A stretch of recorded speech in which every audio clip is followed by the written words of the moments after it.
प्राचीन मिडिल अर्थ में इंसान और जादूगर हजारों सालों तक शांति से एक साथ रहते थे, लेकिन सब कुछ उस समय बदल गया जब एक अंधेरे जादूगर ने जादूगरों के राजा की हत्या कर दी। उस डार्क जादूगर ने जादुई स्टाफ को टावर तक ले जाकर उसके अंदर सील की गई काली शक्ति को मुक्त कर दिया, जिससे उसे असीमित ताकत मिल गई। सौभाग्य से महान जादूगर मर्लिन ने उस स्टाफ को चुरा लिया और उसे दोबारा गढ़कर एक्सकैलिबर बना दिया, जो राजा की पवित्र तलवार थी। कुछ समय बाद वही डार्क जादूगर भयानक राक्षसों की सेना लेकर शाही शहर पर हमला कर देता है। उसकी काली शक्तियों ने कुछ ही पलों में शहर की विशाल दीवारों को गिरा दिया। कमजोर इंसानी शरीरों में फंसे सैनिक उन विशाल दैत्यों का सामना नहीं कर पा रहे थे। जब वह जादूगर पूरे शहर को नष्ट करने ही वाला था, तभी राजा लूथर अकेले एक्सकैलिबर उठाकर उसके सामने खड़े हो गए। जैसे ही राजा लूथर ने दोनों हाथों से तलवार पकड़ी, उसकी धार पर नीली आग चमकने लगी। जादूगर की भयानक अंधेरी शक्ति तलवार को छूते ही टूट गई और जैसे ही वह डार्क जादूगर मारा गया, उसके सारे राक्षस बेहोश होकर चट्टानों से नीचे गिर पड़े। इस तरह एक बहुत बड़ी तबाही टल गई। राजा लूथर की प्रसिद्धि पूरे राज्य में फैल गई, लेकिन उन्हें इस बात का बिल्कुल अंदाजा नहीं था कि उस जादूगर का एक साथी भी था, और वह कोई और नहीं बल्कि उनका अपना भाई वॉटिगन था। सिंहासन हासिल करने के लिए वॉटिगन ने शैतान से सौदा कर लिया। उसे असीमित शक्ति तो मिल गई, लेकिन उसकी कीमत उसे अपनी सबसे प्रिय व्यक्ति की बलि देकर चुकानी पड़ी। वॉटिगन अपनी पत्नी को झील के किनारे ले गया और खंजर से उसकी हत्या कर दी। उसी समय राजा लूथर को भी खतरे का एहसास हो गया था, इसलिए वो अपनी पत्नी और बेटे को लेकर वहां से भागने की कोशिश करने लगे। लेकिन जैसे ही वे तीनों अपनी जान बचाकर भागने वाले थे, तभी रानी अचानक जमीन पर गिर पड़ी और वहीं उसकी मृत्यु हो गई। उसी पल आग में घिरा हुआ एक भयानक राक्षस उनके सामने प्रकट हुआ, जो एक डरावने जानवर पर सवार था। अपने बेटे की रक्षा करने के लिए राजा लूथर ने एक बार फिर एक्सकैलिबर उठा ली, लेकिन धीरे धीरे उनकी ताकत खत्म होने लगी। आखिरकार एक्सकैलिबर भी उनके हाथों से छूट गई। तभी उनके छोटे बेटे ने अद्भुत साहस दिखाया और तलवार उठाकर वापस राजा लूथर तक पहुंचाने की कोशिश की,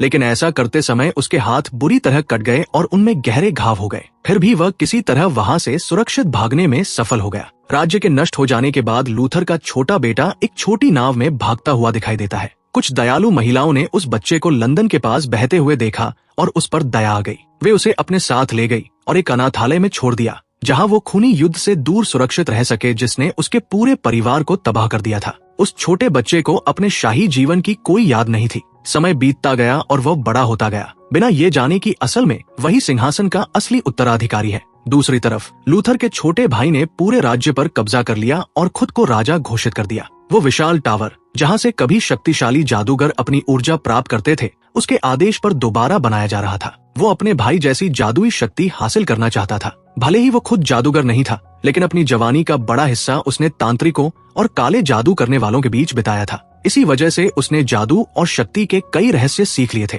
अगले 20 वर्षों में वो धीरे धीरे एक निर्दयी और क्रूर शासक बन गया, जिसकी ताकत की भूख की कोई सीमा नहीं थी। इधर लूथर का बेटा आर्थर अब एक चतुर और समझदार नौजवान बन चुका था, क्योंकि उसने अपना पूरा बचपन चोरों, लुटेरों और अपराधियों के बीच बिताया था। इसलिए उसने लंदन की कठोर गलियों में जीना सीख लिया था। आर्थर बेहद बुद्धिमान, निडर और बहुत तेज दिमाग वाला था। हालांकि वो अक्सर गैरकानूनी कामों और धोखाधड़ी में शामिल रहता था, लेकिन उसका दिल अच्छा था और वो गरीब तथा जरूरतमंद लोगों की मदद भी करता था। उसके आसपास के लोग उसका सम्मान करते थे, क्योंकि वो हमेशा कमजोर लोगों की रक्षा करता था। उसी समय दुष्ट राजा का विशाल टावर आखिरकार पूरा हो चुका था। राजा के किले के पास अचानक एक अजीब घटना घटी, जब पास की नदी का पानी सूख गया। पानी हटने के बाद सैनिकों और लोगों को एक रहस्यमयी तलवार दिखाई दी, जो इंसान के आकार वाले पत्थर में गहराई तक धंसी हुई थी। तलवार बहुत प्राचीन और शक्तिशाली लग रही थी, मानो उसके अंदर कोई जादू छिपा हो। कई ताकतवर लोगों ने उस तलवार को बाहर निकालने की कोशिश की, लेकिन कोई भी सफल नहीं हुआ।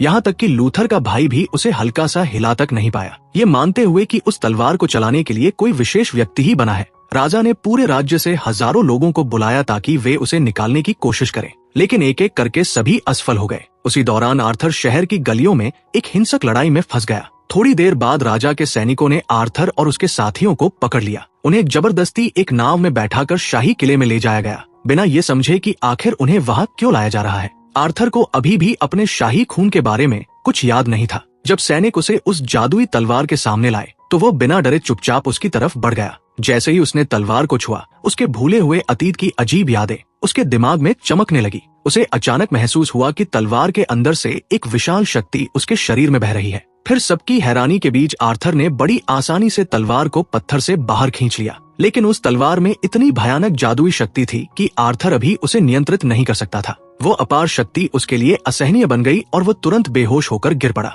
उसी पल सभी को सच्चाई पता चल गई। आर्थर राजा लूथर का खोया हुआ बेटा और सिंहासन का असली उत्तराधिकारी था। सैनिकों ने तुरंत आर्थर को जेल में डाल दिया, क्योंकि खून के रिश्ते से वही असली राजा था। इसलिए किला, राज्य और वहाँ के लोग वास्तव में उसी के थे। पत्थर से निकाली गई जादुई तलवार उसकी पहचान और उसकी नियति का प्रमाण थी। आर्थर की वापसी की खबर पूरे राज्य में तेजी से फैल गई और लोगों के अंदर उम्मीद की नई लहर दौड़ पड़ी। उनमें से बहुत से लोग लूथर के क्रूर भाई से नफरत करते थे और मानते थे कि उनका असली राजा आखिरकार वापस लौट आया है। कुछ ही समय बाद एक रहस्यमयी महिला प्रकट हुई, जो एक शक्तिशाली जादूगरनी निकली। इसी बीच लूथर का दुष्ट भाई जेल में आर्थर से मिलने पहुंचा। वह पूरे राज्य के सामने आर्थर का अपमान करना चाहता था। राजा ने आर्थर को चेतावनी दी कि अगर उसने सिंहासन पर दावा करने या तलवार की शक्ति इस्तेमाल करने की कोशिश की तो उसके सभी दोस्तों और साथियों को मार दिया जाएगा। उसने आर्थर को आदेश दिया कि वह जनता के सामने खड़ा होकर स्वीकार करे कि वह राजा बनने के योग्य नहीं है और वह जादुई तलवार की शक्ति को नियंत्रित नहीं कर सकता।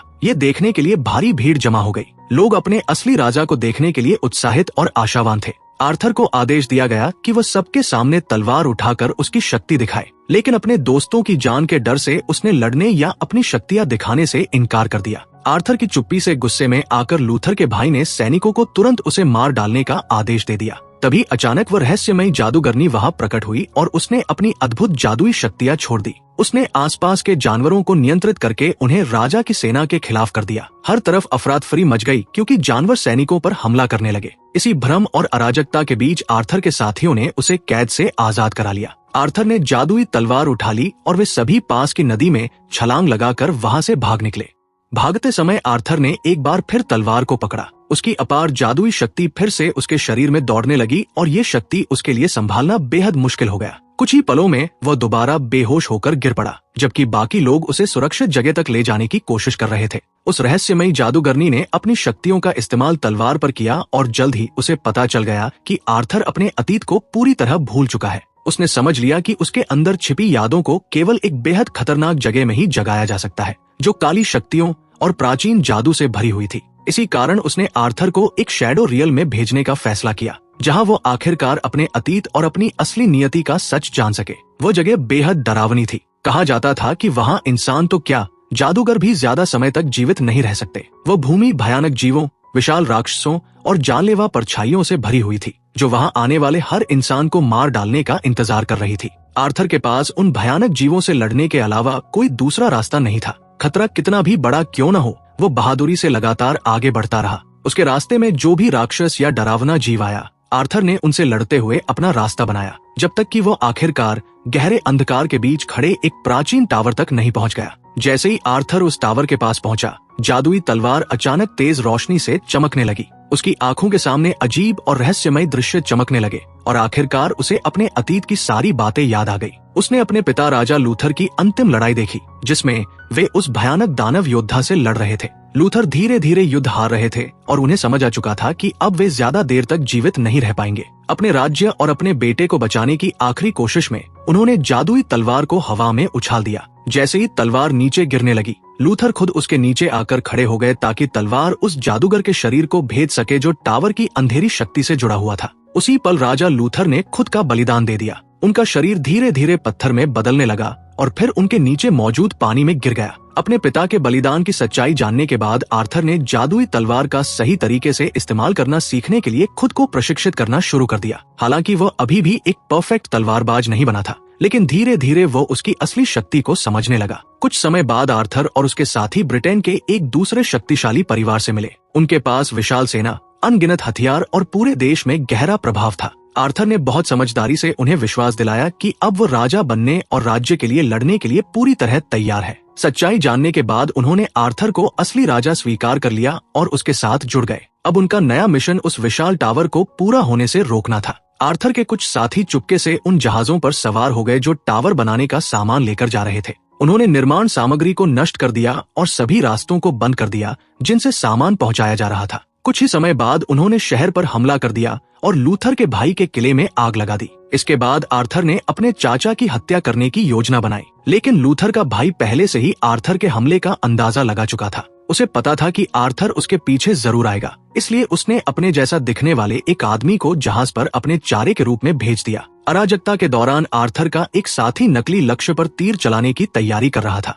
आर्थर ने जैसे ही समझा कि ये एक जाल है, उसने उसे रोकने की कोशिश की, लेकिन तब तक तीर छोड़ा जा चुका था। वह तीर लूथर के भाई को मारने की बजाय उसके खास कमांडर को जा लगा और उसकी मौत हो गई। चारों तरफ दहशत फैल गई। लोग हर दिशा में भागने लगे, जबकि सैनिक आर्थर का पीछा करने लगे और जादूगरनी पर बेरहमी से हमला करने लगे। यह देखकर आर्थर ने आखिरकार गुस्से में तलवार की असली शक्ति को मुक्त कर दिया। उसने जादुई हथियार उठाया और एक ही भयानक वार में अनगिनत दुश्मनों को खत्म कर दिया। लेकिन इस लड़ाई की कीमत बहुत भारी पड़ी। लूथर के भाई ने आर्थर के सबसे करीबी साथियों में से एक को पकड़ लिया और सीधे आर्थर के सामने उसकी हत्या कर दी। अपने दोस्त की मौत से टूट चुका आर्थर गहरे दुख और दर्द में डूब गया। वो अपने बाकी साथियों को नाव में लेकर सुरक्षित जगह की ओर चला गया। अपने दोस्त की मौत ने उसे अंदर से तोड़ दिया था और गुस्से व दुख में उसने जादुई तलवार को पानी में फेंक दिया। अचानक झील के नीचे से लेडी ऑफ द लेक प्रकट हुई। वो एक रहस्यमयी परी जैसी शक्ति थी जो उस तलवार की रक्षा करती थी। उसने एक हाथ में तलवार पकड़ी और दूसरे हाथ से आर्थर को पकड़कर पानी के नीचे खींच लिया।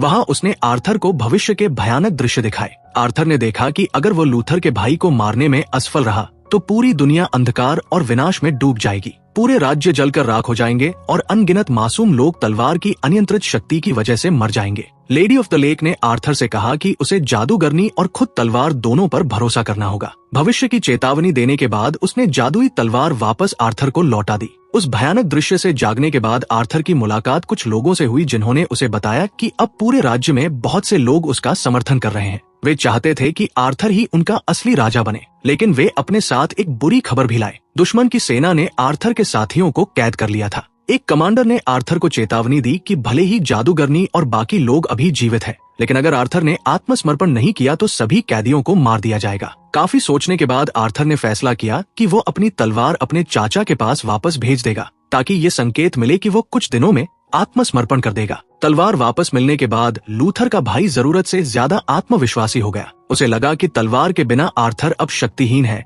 और उसके लिए कोई खतरा नहीं बचा। इसी झूठे घमंड में उसने जादूगरनी को रिहा कर दिया। आर्थर के जाने से पहले जादूगरनी ने चुपके से उसके ऊपर एक सुरक्षा मंत्र डाल दिया। कुछ समय बाद आर्थर अकेले अपने पिता के पुराने किले की ओर रवाना हुआ, ताकि आखिरी बार अपने चाचा का सामना कर सके। लूथर का भाई उसी जादुई तलवार से आर्थर को मारने की तैयारी कर रहा था, लेकिन यह पूरी स्थिति शुरू से ही जादूगरनी की योजना का हिस्सा थी। अपनी जादुई शक्तियों का इस्तेमाल करते हुए जादूगरनी ने सांपों और विशाल गरुड़ों को नियंत्रित किया। उसने एक विशाल सांप को लूथर के भाई की ओर भेजा, जिससे वो अपनी रक्षा के लिए तलवार का इस्तेमाल करने पर मजबूर हो गया। हमले के दौरान तलवार एक पत्थर के विशाल स्तंभ में गहराई तक फंस गई और उसे केवल आर्थर ही बाहर निकाल सकता था। उसी समय जादूगरनी ने विशाल सांपों को बुलाया, जिन्होंने हर तरफ से किले पर हमला कर दिया। आर्थर की सेना ने भी किले पर बड़ा हमला बोल दिया, जबकि पूरे राज्य में अफरा-तफरी फैल गई। ये समझकर कि अब हार करीब है, लूथर का भाई एक छिपी हुई गुफा में भाग गया, जहां उसने एक बार फिर उस भयानक दानव योद्धा को बुला लिया। काले जादू का इस्तेमाल करके उसने खुद को पहले से कहीं ज्यादा शक्तिशाली दानवी प्राणी में बदल लिया। इसी बीच आर्थर ने जादुई तलवार दोबारा हासिल कर ली और युद्ध में कूद पड़ा। काले नकाब पहने सैनिकों ने हर दिशा से उस पर हमला किया, लेकिन आर्थर ने तलवार की अद्भुत शक्ति से उन्हें एक एक करके हरा दिया। आखिरकार बाकी सैनिकों ने उसके सामने आत्मसमर्पण कर दिया। इसके बाद शुरू हुई आर्थर और उसके दानव बन चुके चाचा के बीच अंतिम लड़ाई। लूथर का भाई बेहद शक्तिशाली था और लड़ाई के दौरान वो आर्थर पर पूरी तरह भारी पड़ रहा था। वो उसी तरह हमला कर रहा था जैसे उसने कभी राजा लूथर पर किया था। आखिरकार आर्थर जमीन पर गिर पड़ा और लगभग बेहोश हो गया। उसी समय लूथर के भाई ने वही शब्द दोहराए जो उसने वर्षों पहले लूथर से युद्ध के दौरान कहे थे। उन शब्दों को सुनते ही आर्थर की यादें एक बार फिर जाग उठीं। उसे आखिरकार तलवार की असली सच्चाई समझ आ गई। शायद ये तलवार मेरी है, आर्थर ने अपने पिता के बलिदान को याद करते हुए कहा। उसी पल उसे समझ आया कि तलवार की शक्ति को कभी भी गुस्से और नफरत के जरिए नियंत्रित नहीं किया जा सकता। उसकी असली शक्ति को खोलने के लिए आर्थर को शांत और केंद्रित रहना जरूरी था। उसे अपने गुस्से पर काबू पाना था, न कि अपने गुस्से को खुद पर हावी होने देना था। यह सब समझने के बाद आखिरकार आर्थर ने जादुई तलवार पर पूरी तरह नियंत्रण हासिल कर लिया। हथियार से अपार प्रकाश निकलने लगा और आर्थर नई शक्ति और आत्मविश्वास के साथ फिर से युद्ध में उतर गया। इसके बाद एक बेहद क्रूर लड़ाई हुई। आर्थर पर बार बार हमले हुए और संघर्ष के दौरान उसकी तलवार को भी भारी नुकसान पहुंचा, लेकिन आखिरकार आर्थर ने तलवार की पूरी शक्ति से अपने चाचा पर अंतिम वार कर दिया। उस वार के साथ ही सारी काली जादुई शक्ति खत्म हो गई और उसका चाचा मरने से पहले वापस अपने सामान्य इंसानी रूप में लौट आया। अपने चाचा को हराने के बाद आर्थर ने तलवार की शक्ति का इस्तेमाल करके उस जादुई टावर को हमेशा के लिए नष्ट कर दिया। टावर के नष्ट होते ही पूरे राज्य में आखिरकार शांति लौट आई। धीरे धीरे सब कुछ फिर से सामान्य होने लगा और अंत में आर्थर को पूरे सम्मान के साथ असली राजा का ताज पहनाया गया। लोगों के सामने खड़े होकर उसने उस महान पौराणिक तलवार को हवा में ऊंचा उठा लिया, जबकि पूरा राज्य खुशी और उम्मीद से जयकार कर रहा था। और इस तरह राज्य एक बार फिर सुरक्षित हो गया। यहीं पर इस कहानी का अंत हो जाता है।